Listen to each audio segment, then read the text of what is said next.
This is Jennifer, your DRE 98 instructor, coming to you from the city of Spare Oom. If you get that reference, message me and I'll give you extra points on your next quiz. We are here today to talk about how to organize your 5-paragraph essay. In the weeks before we stopped coming to class, we had talked about pre-writing and organizing your thoughts.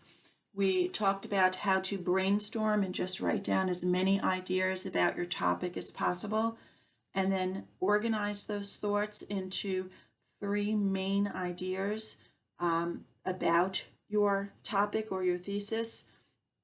And today I'm going to show you how to translate that into a 5-paragraph essay. So we had looked at a couple of different graphic organizers. We had something like this, which was a thought web. We also had taken a look at something like this, which really is basically the same thing. You have your thesis on the top, your 3 major ideas or major details in each of the circles, and then some minor details there in the boxes on the bottom. I'm going to stick with the thought map, the cluster map, and I have already prepared this one. Okay, so as we discussed, your thesis is your main idea of your entire essay. We use that word thesis to talk about a piece of writing that is more than 1 paragraph, as to make it separate from the main idea of each paragraph. Try to avoid a little bit of confusion. So your main idea, what you want your reader to know when they are done reading your essay, goes in the middle of your organizer. You also are then going to put the 3 major details or biggest thoughts that you want to talk about related to your main idea. And we call those major details. So for example, this would be major detail 1, major detail 2, and major detail 3. For our purposes, we're going to stick with 3 major details. As we get a little bit further along, if you want to do more, you can, but 3 is really the minimum. And then off of those major details, we have all of our minor details, the little details we want to tell to further explain our major detail. And those minor details might include some personal experiences that help explain each of the major details, an observation, comparison, possibly some statistics that you could find doing some research. Just all the things that are going to help your reader understand each of these major details. Okay, you'll also see that I have color-coded them, which you'll see in a moment why. Our thesis I've highlighted in pink, our major detail 1 in yellow, major detail 2 in green, and major detail 3 in blue. Okay, so taking a look at our 5-paragraph essay sample, and I apologize for the organization of the video. Okay, so this is our sample 5-paragraph essay. Okay, so you'll see that the first paragraph is our introductory paragraph, and it's going to state our thesis, and then we have 3 body paragraphs and a concluding paragraph. And I realize it might be a little bit difficult to see. I have uploaded a copy of this onto the Moodle. You should also possibly have a copy of it if you were in my class before, including 97, DRE 97. We use the same outline in that class. So if you take a look at the introductory paragraph, it starts out with what's called a hook. And that's exactly what it sounds like. It's a hook to get your readers interested in reading your essay. It's going to be, it could be a quotation. It could just start out with some background information, which oftentimes you can find in your writing prompt, that gets your reader to want to read your essay. So I'm going to actually read through the whole essay for you first, and then we're going to go back and pick it apart. So it says, I am a movie fanatic. Hold on 1 second. It'd be easier for me to read it from a different copy.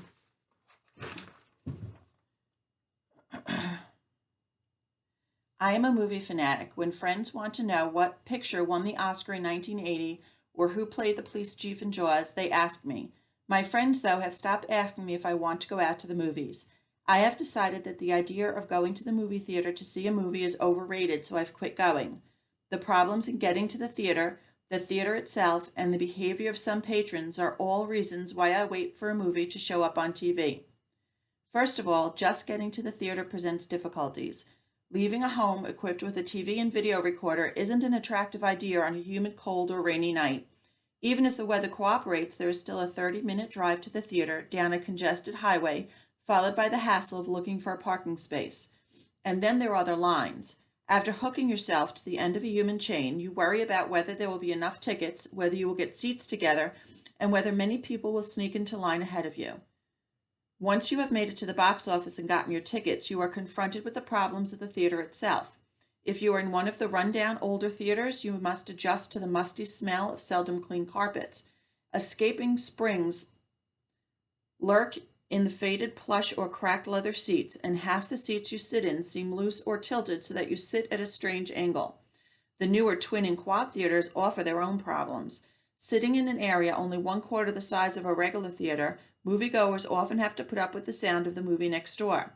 This is especially jarring when other movies involve racing cars or karate war, and you're trying to enjoy a quiet love story. And whether the theater is new or old, it will have floors that seem to be coated with rubber cement. By the end of the movie, shoes almost have to be pried off the floor because they have become sealed to a deadly compound of spilled soda, hardening bubblegum, and crushed jujubes. Some of the patrons are even more of a problem than the theater itself. Little kids race up and down the aisles, usually in giggling packs. Teenagers try to impress their friends by talking back to the screen, whistling, and making what they consider to be hilarious noises. Adults act as if they were at home in their own living room and comment loudly on the ages of stars or why movies aren't as good anymore. And people of all ages crinkle candy wrappers, stick gum on their seats, and drop popcorn tubs or cups of crushed ice and soda on the floor.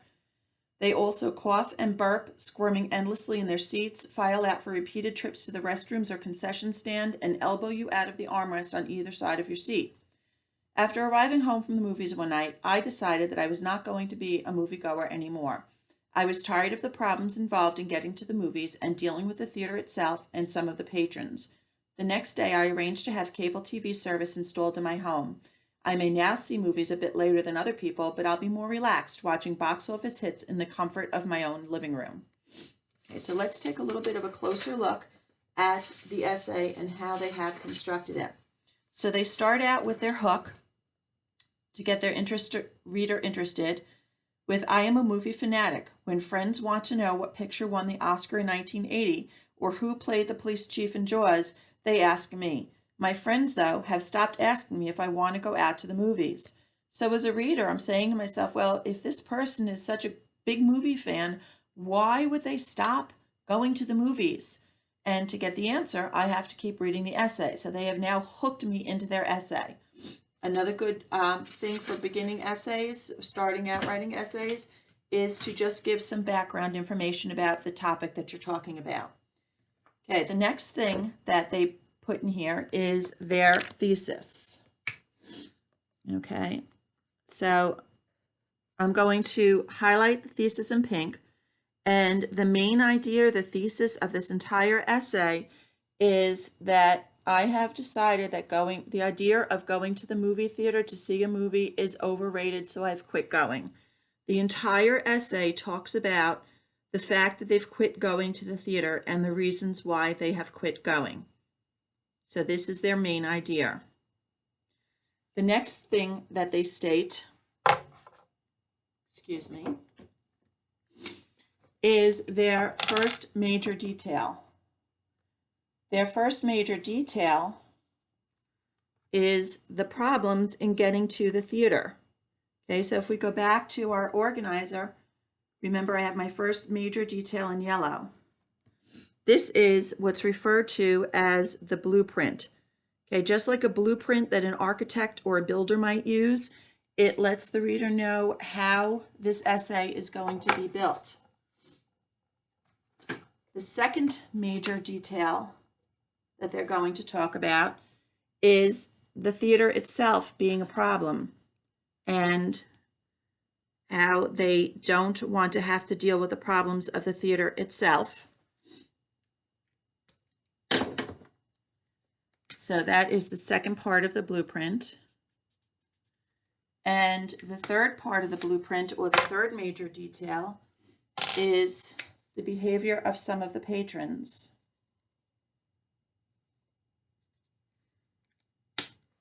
Okay, so if you see, I've highlighted the word blueprint in yellow, green, and blue to make the point that the three major details are all placed in that first paragraph.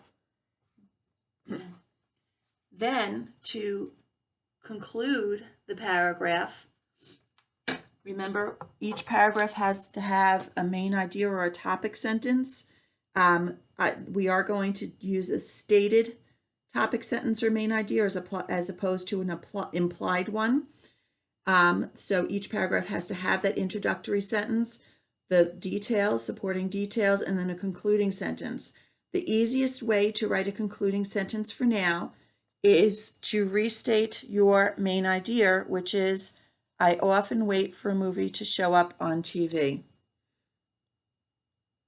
Okay, we have read about concluding paragraphs in our textbook, and you could definitely go back and refer to that for some other ideas, but this is probably the simplest way to get started. So now our introductory paragraph is done, and we really haven't had to do this much. As we talked about when we talked about pre-writing, once you have this organizer made, the essay practically writes itself. And that's, if you take a look at your introduction, that's definitely true. You just took everything right off of your graphic organizer. Okay, so now let's take a look at your first body paragraph. And your first body paragraph is going to be only about your first major detail, which in this case is the problems of getting to the theater. Okay, although we talked about main ideas showing up in different places in a paragraph, for us, starting out, the best place to do it, to make sure that we have a topic sentence and that our reader knows what our main idea of the next paragraph is, we're going to start off with it at first. So this author starts off with that first major detail of getting to the theater presents difficulties. All of the other sentences in this paragraph are the minor details. So their first major details were the problems of getting to the theater. All of their minor details were leaving the house equipped with a TV and video recorder, the bad weather, the 30-minute drive to the theater down a congested highway, the hassle of looking for a parking spot, etc. Those are all the minor details that give us more of an explanation of why getting to the theater is such a problem. Now, the one thing I do not like about this sample essay is that it does not have concluding sentences at the end of each paragraph. It's a big no-no. So we are going to add one in.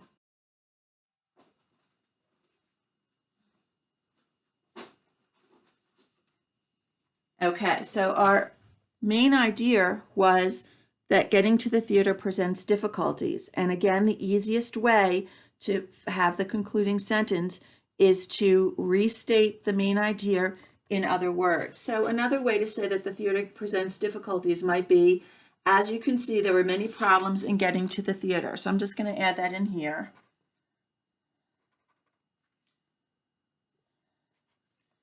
Okay, actually, doesn't really show that well, but doesn't show at all.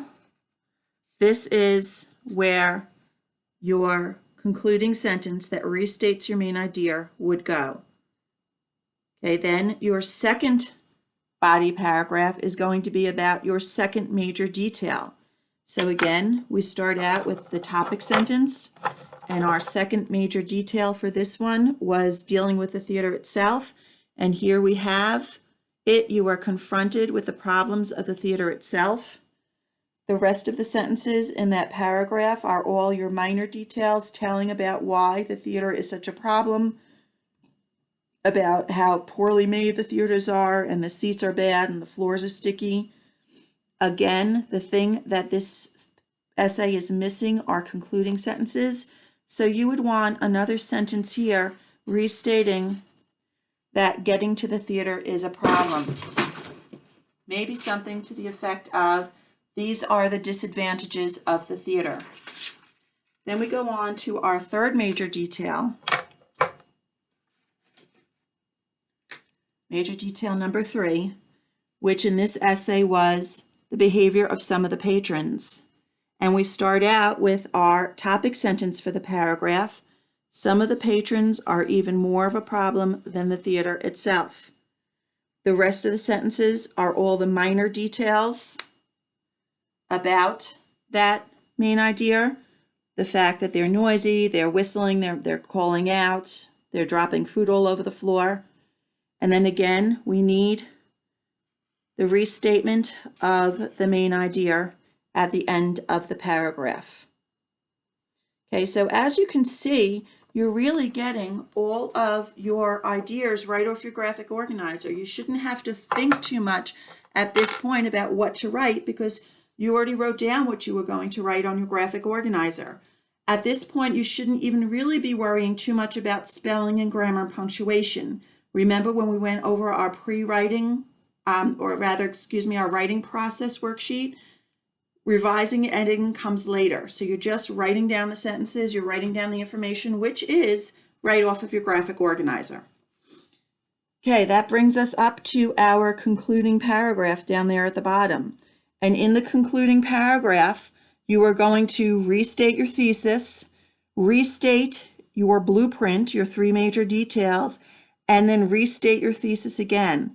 This is also a good place to put a reflection of how you started off your essay, but for our first essay, I'm not going to really worry about that too much. We could talk about that for our next essay after this. So back to our concluding paragraph. We restate the main idea. I decided that I was not going to be a moviegoer anymore. Okay, basically the same thing they said in each of the other pink sentences, just in different words. Then we come to a restatement of our 3 major details. I was tired of the problems involved in getting to the movies and dealing with the theater itself and the fact that some of the patrons were also an issue. So we've restated our 3 major details and then once again stating our thesis, which is, I'll be more relaxed watching box office hits in the comfort of my own living room. Now in this particular essay for their conclusion, they went back to their original story about how their friends always invite them out to the movies because they're such an expert. They finished up that story, or that anecdote as we call it, in their concluding paragraph by saying that they called the cable TV service and got the cable installed into their home. So they finished up that story. If you go back into your textbook and reread the sections on concluding and introductory paragraphs, you will see a lot of this information put in there. But if you follow this format, your essay will be well organized, and having taken it from your graphic organizer, you can see how each of these pieces relates. So it's really quite simple. Okay, so you will see at the end of today's lesson, they give you your first essay prompt, which is about, and you'll have to look at it to make sure you have all the details, but I'm just paraphrasing it here. Your first essay is going to be about a piece of technology that has transformed your life. Guess mine would have to be YouTube, although that's not actually physical technology, but so your thesis is going to be that blank is a piece of technology that has transformed my life. The 3 ways it has transformed your life, or the 3 main reasons why it has transformed your life, and then the minor details explaining those 3 major details or main ideas of how it's transformed your life. Okay, I will see you again soon from the city of Spare